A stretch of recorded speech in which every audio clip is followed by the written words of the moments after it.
보도록 하겠습니다. 함께 보실 말씀 빌립보서 4장 10절에서 13절까지 말씀입니다. 빌립보서 4장 10절에서 13절까지 말씀. 신약성경 322면 323면 그 어간에 있습니다. 한 목소리로 함께 읽겠습니다.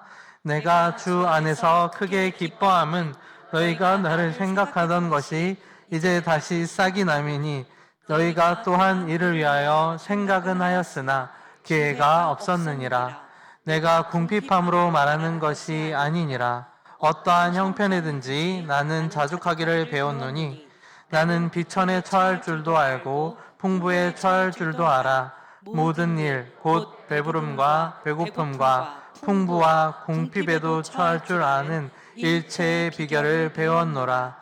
내게 능력 주시는 자 안에서 내가 모든 것을 할 수 있느니라. 아멘.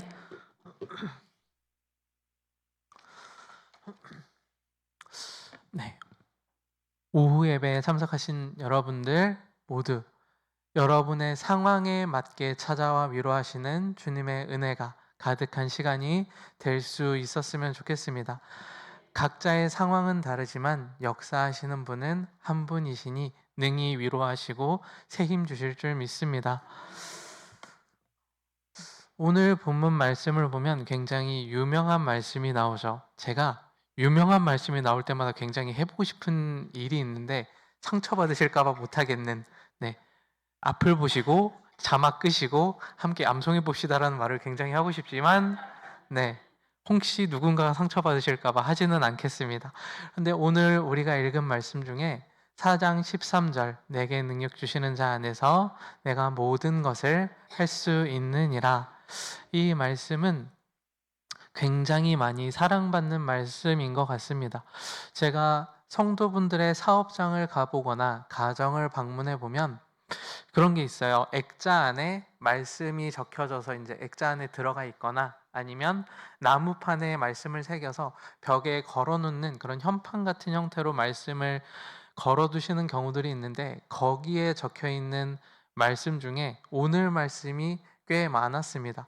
몇 가지 말씀이 있어요. 주 예수를 믿으라 그리하면 너와 내 집이 구원을 얻으리라, 이것과 그리고 또 그런 게 있죠. 내 영혼이 잘된 같이 네가 범사에 잘되고 강건하기를 간구하노라. 이 말씀과 같이 또 오늘 13절 말씀도 굉장히 많이 걸려있고 애용되는 말씀인 것 같습니다. 저는 어디에까지 걸려있는 걸 봤냐면, 제가 20대 때 이렇게 아르바이트를 많이 하잖아요. 그래서 택배 아르바이트를 한 적이 있습니다. 이게 운전해 주시는 분이 주소지 근처를 가면 제가 택배물을 가지고 이제 그 주소에 이렇게 놔두는 일을 했는데, 한 번은 세탁소에 배달 물건이 있는 거예요. 요만한 상자가. 근데 세탁소에 갔더니 사람은 안 계시고, 또 세탁소는 너무 대로변이니까 아파트 같은 경우는 그냥 놔두면 되는데 너무 대로변에 가게라 혹시 없어질까봐 전화를 했습니다. 했더니 잠겨있는 문이 열리면서 사람이 나오시더라고요. 그래서 택배 왔다 그랬더니 따라 들어오래요. 따라 들어갔습니다. 근데 벽에 쳐져 있는 커튼을 밀고 벽을 하나 열고 나가니까 또 문이 하나 있더라고요.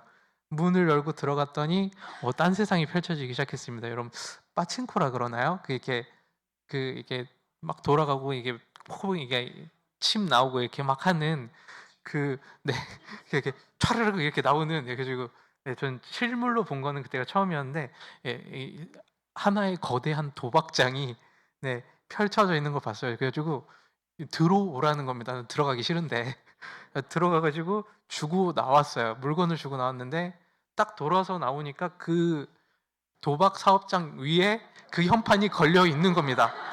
내게 능력 주시는 자 안에서 내가 모든 것을 할 수 있느니라라는 그 빌립보서 4장 13절의 말씀이 나무에 이렇게 각인돼 가지고 크게 걸려 있는 거예요. 근데 아니, 여기가 도박장인데 능력 주시는 자는 누구시며 넌 여기서 뭘 하려고 이 말씀이 여기 걸려 있는 건가? 라는 생각을 하면서 조금 씁쓸하기도 하고 웃기기도 했습니다. 지금 와서 생각해보면 신고를 했어야 했나? 라는 생각을 하긴 했지만 그때는 무서워가지고 그런 생각을 못했습니다. 근데 그렇게 광범위하게 사랑받고 있는 말씀인 것 같아요. 그런데 가만히 생각해 봤습니다. '왜 이렇게 사람들이 이 말씀을 좋아하지?' 라고 생각해 봤을 때 약간 그런 것 같아요. '내게 능력 주시는 자 안에서는 약간 떼고 내가 모든 것을 할 수 있느니라. 예, 할 수 있다. 하면 된다. 뭐 해 보자.' 약간 무한 긍정의 뜻으로 이 말씀을 이해하는 것은 아닐까라는 생각을 해 보게 됩니다.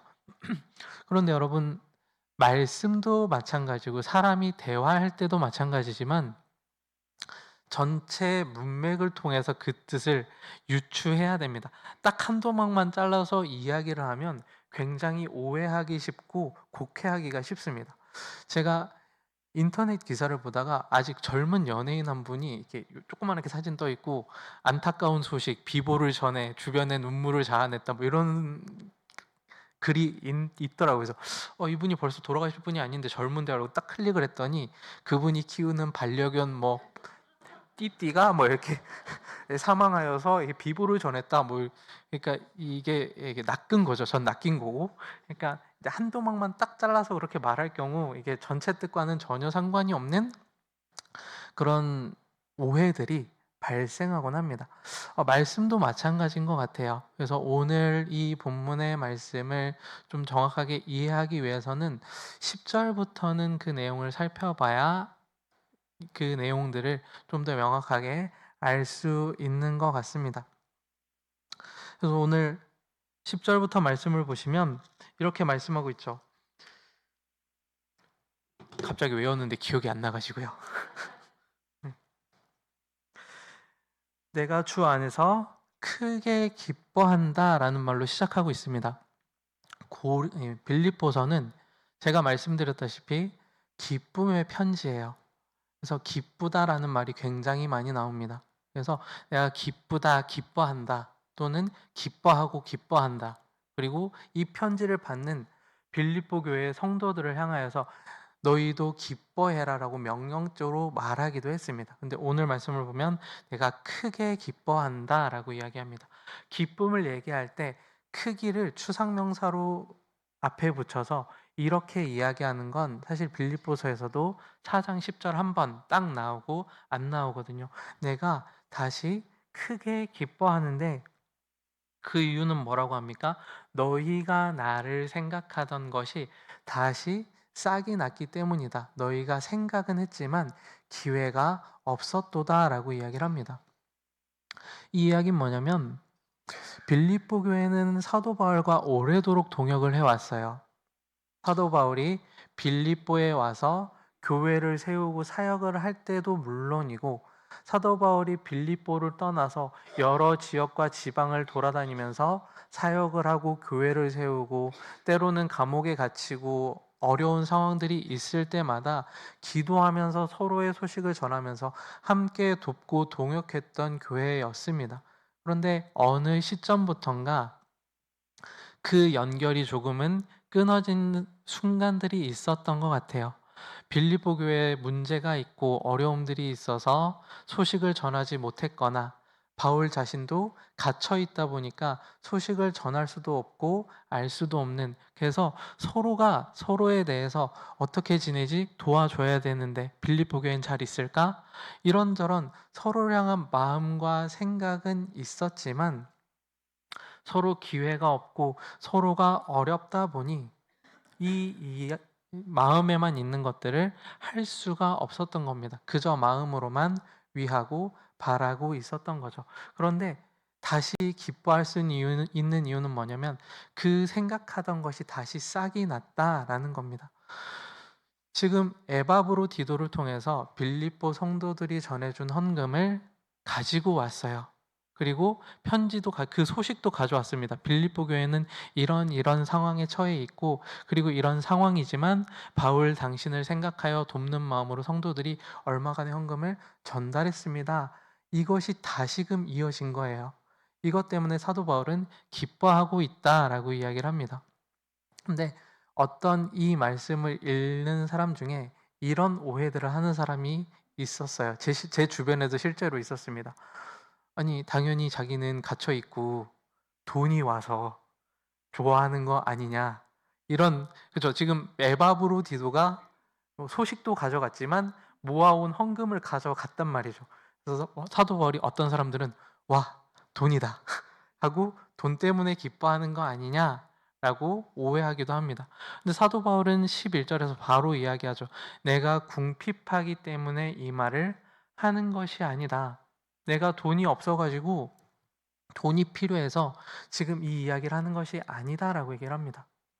지금 여러분 사도 바울은 갇혀 있어요. 감옥에 있는 게 아니라 가택연금 상태입니다. 정확하게 얘기하면 사도 바울이 어딘가에 묶여 있고 나가지도 못하고 들어오지도 못해요. 그리고 그 주변을 병사들이 지킵니다. 그런데 그렇게 되면 감옥에 갇히면 여러분 차라리 옷이나 밥은 로마에서 줍니다. 근데 가택연금 상태가 되면 어떻게 되냐면 나갈 수도 없고 들어올 수도 없으니까 경제 활동을 할 수가 없어요. 그러니까 경제 활동은 할 수 없고 대신에 옷이나 먹는 거나 혹시 아프면 의료나 그 모든 것들을 본인 스스로 해결을 해야 합니다. 벌이는 없는데 말이죠. 그러니까 가택연금 상태이다 하더라도 현대로 말하면 옥바라지죠. 예, 옥바라지를 해주는 사람이 필수적으로 있어야 됩니다. 사도 바울은 그런 상황이었어요. 누군가가 나를 도와줘야만 내가 먹고 살 수 있고 누가 도와주지 않으면 말 그대로 쫄쫄 굶어야 되는 그런 상황 속에 있다고 하지만 지금 나는 돈 때문에 그런 게 아니야. 내가 돈이 와서 여기에 기뻐하는 게 아니라 나는 어떠한 형편이든지 자족하기를 배운 상태이다라고 얘기를 합니다. 여러분, 자족 말 그대로 스스로 만족하는 거죠. 어떤 상황이든지 낭망하거나 교만하거나 하지 않고 스스로 만족할 수 있다. 그런 상황이 그런 비결을 나는 배웠다라고 얘기합니다. 그리고서 12절에 이렇게 이야기하죠. 나는 비천에 처할 줄도 알고 풍부에 처할 줄도 알고 모든 일 곧 배부름과 배고픔과 풍부와 궁핍에도 처할 줄 아는 일체의 비결을 배웠노니라고 이야기합니다. 여러분 여기서 하나 질문을 해보겠습니다. 자, 솔직하게 대답을 해보시죠. 여러분, 돈의 힘이 센가요? 약한가요? 아멘 할 뻔했습니다. 네, 이렇게 즉각적인 반응. 그렇죠. 이게 돈을 우상시할 필요도 없지만 돈을 무시할 수도 없는 겁니다. 돈이라는 건 굉장히 힘이 세요. 그리고 돈이 있고 없고에 따라서 우리의 마음이 많이 달라지기도 합니다. 성경을 보면 돈으로 인하여 죄가 되는 경우들이 왕왕 있어 왔어요. 출애굽하는 백성들이 여리고성을 무너뜨렸습니다. 여리고성을 무너뜨리고 이 큰 성도 무너뜨렸는데 못할 게 뭐냐? 자그마한 아이성을 치기 시작했어요. 그런데 너무나도 어이없게 패배하고 맙니다. 그래서 왜 우리한테 이런 일이 벌어졌을까? 라고 기도하고 파고 갔더니 무슨 문제가 있었냐면 아간이 여리고 전투 후에 얼마간의 전리품이 욕심이 나서 훔쳐서 묻어 놓은 겁니다. 돈 욕심이 나서 하나님께 드려야 할 것들을 훔쳐다가 묻어 놓음으로 그것이 죄가 돼서 이스라엘 백성들이 패배하는 일이 있었어요. 신약으로 넘어오면 여러분 잘 아시겠지만 아나니아와 삽비라의 사건이 있었습니다. 바나바가 자기의 소유를 다 팔아서 사도들 앞에 내어놓고 교회 앞에서 칭찬받는 그런 일을 보고 아나니아와 삽비라도 나도 저렇게 교회와 사람들 앞에서 인정받고 싶다는 마음으로 자기의 전답들을 정리했습니다. 그리고 사도들 앞에 전부가 아닌 얼마간을 가져다 놓았어요. 아마 뒤로 조금 뺐던 것 같습니다. 근데 물어보죠. 이것이 전부냐? 네, 이게 전부입니다. 그랬더니 베드로가 뭐라고 하냐면 네가 어찌하여 성령을 속이느냐라고 얘기를 합니다. 그리고 그 즉시로 남편이 죽고 또 따라 들어오던 아내도 죽게 됩니다. 돈이 얼마간의 돈이 욕심이 나서 그 돈이 죄의 씨앗이 되어서 죄로 이어지는 경우들을 얼마든지 성경에서도 발견할 수 있어요. 중세에도 마찬가지죠. 카톨릭에서 가장 큰 죄로 꼬집는 것이 면죄부 판매입니다. 죄가 용서받을 수 있다 이걸 산다면 그래서 엄청나게 팔고 부를 축적합니다. 오늘날도 다른가요? 오늘날의 대부분의 사건 사고는 돈과 연결이 되어 있습니다. 돈 때문에 많은 것들이 일어나고 많은 것들이 벌어지죠.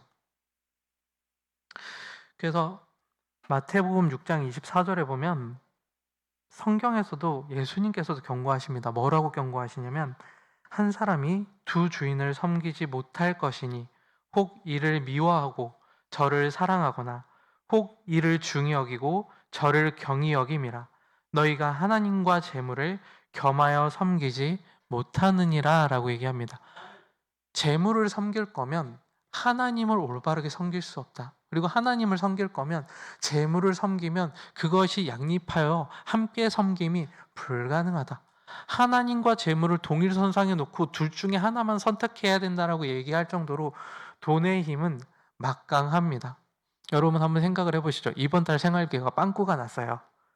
근데 누군가가 와가지고 100만 원을 주고 갑니다. 그러면 안도의 한숨이 쉬어지죠. 살았다. 이번 한 달도 넘어간다. 여러분 제 얘기는 아닙니다. 불쌍하게 쳐다보지 마시고, 네, 저희 집의 가정 경제는 평탄하기 때문에 그냥 예로 든 겁니다. 애잔하게 쳐다보지 않으셔도 돼요. 이 말을 했는데 왜 더 애잔해질까요? 네, 그러지 않으셔도 됩니다. 근데 그렇게 금전적인 어떤 것들은 사람의 마음을 흔들기가 쉽습니다. 근데 사도 바울은 뭐라고 얘기해요? 내가 자족할 수 있는 방법을 배웠고 내가 풍부나 가난함이나 공고함이나 그 모든 것에 처할 줄 아는 일체의 비결을 배웠다라고 얘기합니다. 여러분 사람이라는 게 묘해서요. 가난하면 가난한 대로 불평하게 돼 있습니다. 부하면 부한 대로 걱정을 하거나 더 욕심을 내게 돼 있습니다. 근데 사도 바울은 뭐라고 얘기해요? 그것들에 다 처신할 수 있는 어떤 상황이 오더라도 흔들리지 않을 수 있게 되었다. 여러분, 이게 쉬워 보이세요? 어려워 보이세요? 가난하면 원망이 나오게 돼 있습니다. 부유하면 더 욕심을 내거나 하나님을 잊어버리게 되죠. 그래서 잠언 30장에 보면 아간의 기도가 있습니다. 아간의 기도에서 뭐라고 얘기하냐면 나를 너무 가난하게도 마시고 부하게도 하지 말아 주십시오.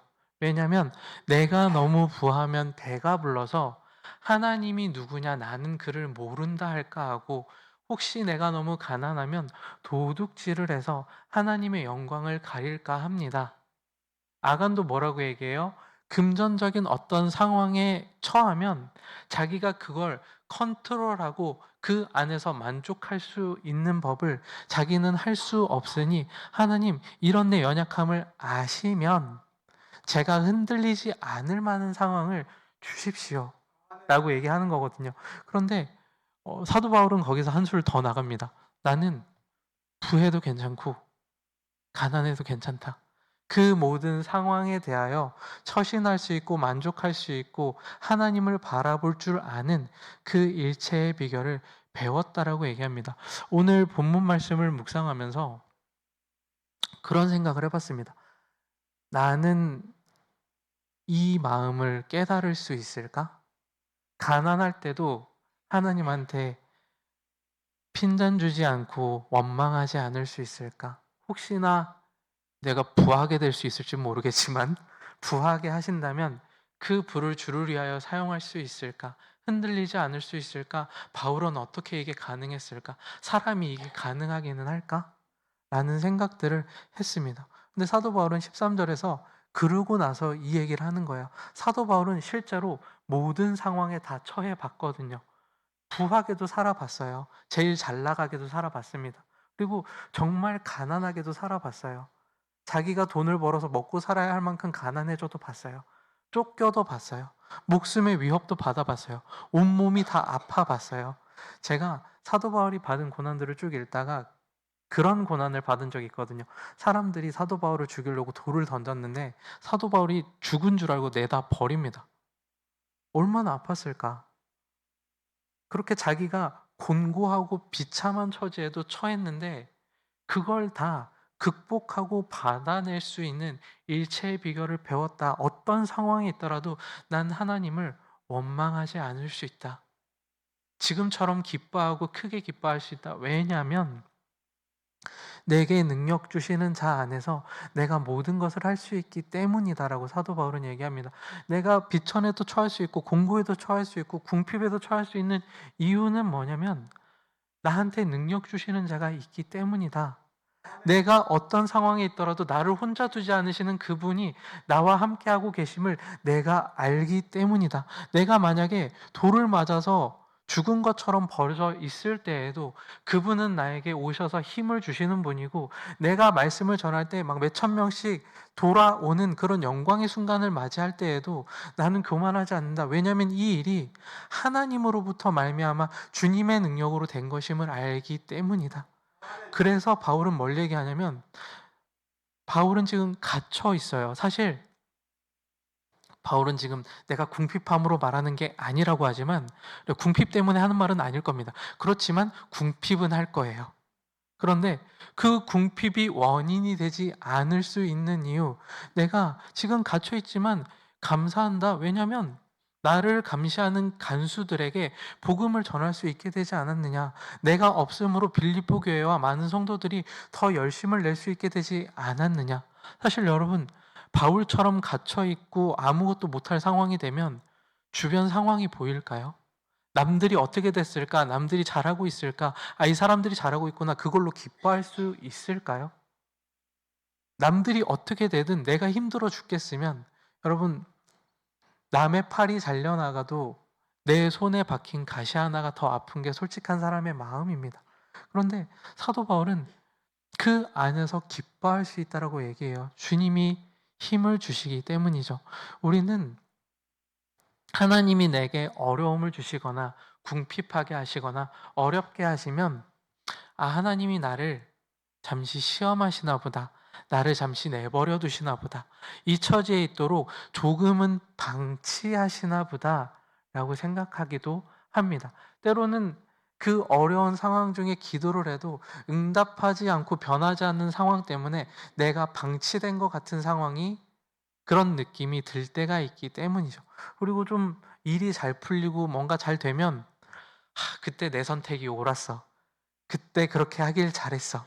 누구 말 안 듣고 내 마음대로 내 생각대로 결정하길 잘했어. 궁핍하면 궁핍한 대로 하나님께 따지고, 잘 되면 잘 되는 대로 하나님을 바라보지 않는 게 솔직한 사람의 마음이란 말이죠. 근데 사도 바울은 아니야. 그거 내가 한 거 아니야.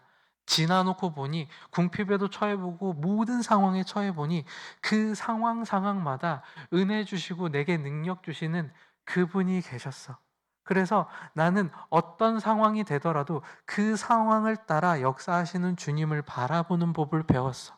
그래서 나는 모든 것에 자족하고 만족할 줄 알고 그 모든 것에 일체의 비결을 배웠어. 그 비결은 뭐냐면, 나와 함께 하시고 홀로 두지 않으시는 하나님을 뚜렷하게 보는 거야 라고 바울은 빌립보서를 통해서 이야기하고 있는 것 같습니다.